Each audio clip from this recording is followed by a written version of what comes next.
Cut him down! Let's get the hell out of here.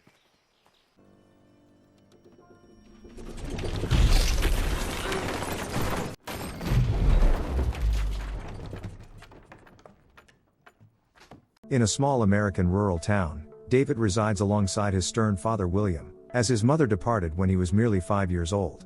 While at school, David relishes spending time with his crush Millie, a girl with aspirations of exploring the world. In light of her dreams, David surprises Millie one day with a snow globe featuring the Eiffel Tower. Millie admires the gift, but the enjoyable moment is abruptly interrupted by Mark, who taunts David, labeling him a geek, and hurls the snow globe onto a frozen lake. Determined to retrieve it, David steps onto the ice, which fails to support his weight and fractures. Plunged into the icy water, panic sets in until he mysteriously vanishes from the lake, only to reappear in a library. Confused and frightened, David decides to brush off the bizarre incident and makes his way home. Upon arrival, William reprimands David for his lateness, prompting David to seek sanctuary in his room and secure the door. Fuming with anger, William forcefully attempts to open the door, and just as he's on the verge of breaking in, David disappears, reappearing in the library. Embracing his newfound capabilities, David returns home, withdraws his savings, and departs to embark on a fresh start. Initially, he visits Millie's residence to leave the snow globe as a symbol of his well-being. Subsequently, David relocates to the urban center, rents a rundown motel room, and begins experimenting with his newfound powers. Initially encountering an obstacle with a tree, he eventually masters control by concentrating on images of his intended destinations. His inaugural journey leads him to the Empire State Building, a place holding cherished memories of his mother Mary.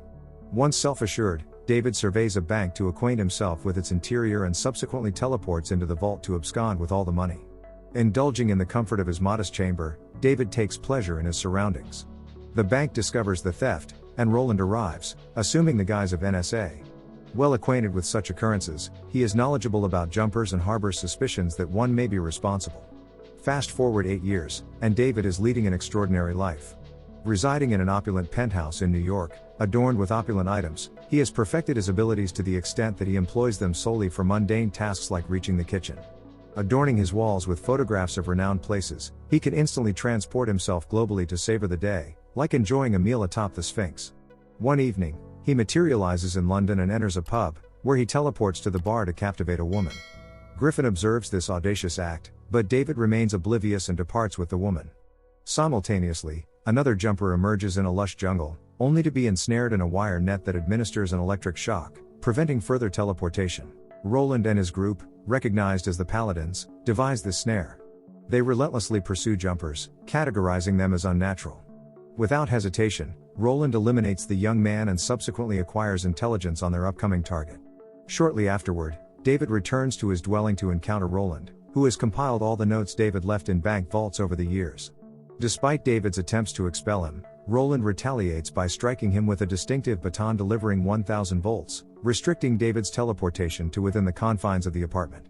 A confrontation ensues, and after considerable effort, David manages to teleport into a concealed alcove in his wall, severing the baton's cable.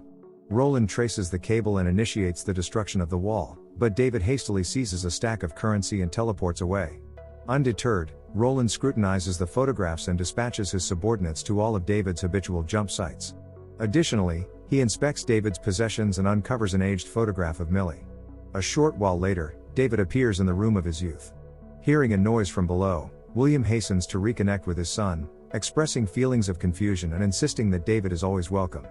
David calmly reassures William of his sanity before disappearing once again.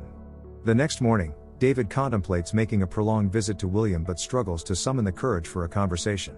Instead, he visits Millie's home, where Millie's mother is surprised to discover that David is still alive and warmly embraces him. Informing David that Millie works at a nearby bar, she encourages him to go there. However, upon encountering an older Millie, he is once again overwhelmed with fear. Trying to leave discreetly, David accidentally crosses paths with an older Mark, who promptly recognizes him and starts questioning. Mark's commotion catches the attention of Millie, who reveals that she noticed David upon his arrival and was anticipating his approach. This sparks jealousy in Mark, who tries to charm Millie, prompting David to retaliate against him. A scuffle erupts and spills outdoors, giving David the chance to push Mark through a barrier and teleport him away discreetly. They reappear in the bank vault David had looted, where David cautions Mark about severe consequences before teleporting away, leaving Mark confined in the vault as payback. Later, David returns to the bar and converses with Millie, who relinquished her travel dreams due to the pragmatic need to work. David mentions his employment in the financial sector and suggests a trip to Rome, an offer Millie happily accepts. Unbeknownst to them, Griffin overhears their conversation while also present in the bar. Simultaneously, Roland arrives at the police station, posing as a CIA agent, and assaults the detective in response to skepticism. He then interrogates Mark, assuring him of his belief in the extraordinary tale of teleportation. Appreciative of having a confidant, Mark discloses everything he knows about David and Millie. Roland promptly directs his team to make their way to Italy. Several hours later, David and Millie arrive in Rome and settle into an extravagant hotel. Millie becomes suspicious of David's true profession, but he vehemently affirms his honesty. The duo shares an intimate moment before embarking on a journey to savor the beauty of Rome, all the while being observed by Griffin from a distance. In the end, David and Millie try to enter the Colosseum, only to discover that it is already closed for the day. Seizing an opportunity while Millie is occupied, David utilizes his teleportation ability to unlock a side entrance and pretends to stumble upon it naturally. They wander through the area, enjoying the historical ambience, with David repeating his trick whenever they encounter a locked entrance. While attempting to access the lower section, David comes across Griffin casually urinating against a column. David attempts to ignore him, but Griffin suddenly teleports in front of him and reveals the existence of jumpers worldwide. Griffin reprimands David for involving a non-jumper and recklessly utilizing his powers, thereby attracting unwanted attention. At that moment, the Paladins infiltrate the Colosseum and initiate pursuit. David is swiftly immobilized by a shock baton, rendered motionless, but Griffin, more skilled at evading such tactics, escapes through teleportation and quickly incapacitates them individually. He then briefs David about the Paladins before disappearing. Suddenly, a Colosseum staff member arrives, seeking assistance, prompting David to follow Griffin's teleportation trail to a hidden desert hideout. Annoyed, Griffin points out that David has left Millie behind, prompting David to hastily return and escort Millie out of the premises. Unfortunately, law enforcement is present outside, resulting in their apprehension. After 8 hours, the police persist in their efforts to interrogate David, but they cannot formally detain him until a representative from the U.S. Embassy arrives. This representative turns out to be Mary, who frees David from his restraints and instructs him to escape before additional Paladins arrive. David tries to follow her for clarification, but a police officer blocks him, prompting David to teleport the officer to Egypt in retaliation. David then reappears at the station, assuring Millie that they have been inexplicably released. Skeptical, Millie questions the ease of their release, but David implores her trust and escorts her to the airport. Confused by their sudden departure despite the alleged resolution, Millie seeks answers. David reveals the substantial cash in his possession but withholds explanations, merely stating that they can no longer be together. Feeling deceived, Millie returns to her home city alone. Meanwhile, Roland's team reaches out to him, detailing their lack of success, as if someone had foreseen their arrival. Subsequently, Roland visits William, who pretends to be unaware of his son's whereabouts over the past 8 years. William also admits that even if he were to come across David, he wouldn't disclose it to the authorities, a sentiment that doesn't sit well with Roland. Shortly afterward, David reaches Griffin's concealed headquarters and learns that Griffin actively pursues Paladins with the aim of eliminating them. It becomes apparent that Paladins have been involved in such practices for centuries, implicated in historical events like witch hunts and the Inquisition. Griffin emphasizes that if Paladins fail to capture a jumper, they target their close relatives, raising David's concerns. Millie is momentarily safe due to her prolonged flight, prompting David to teleport to his childhood home, where he is devastated to find William lifeless on the ground.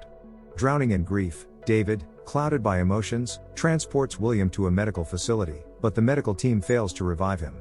Fueled by anger, David goes to the police station and pressures Mark until he confesses to divulging everything about their home location, including David's feelings for Millie, to Roland.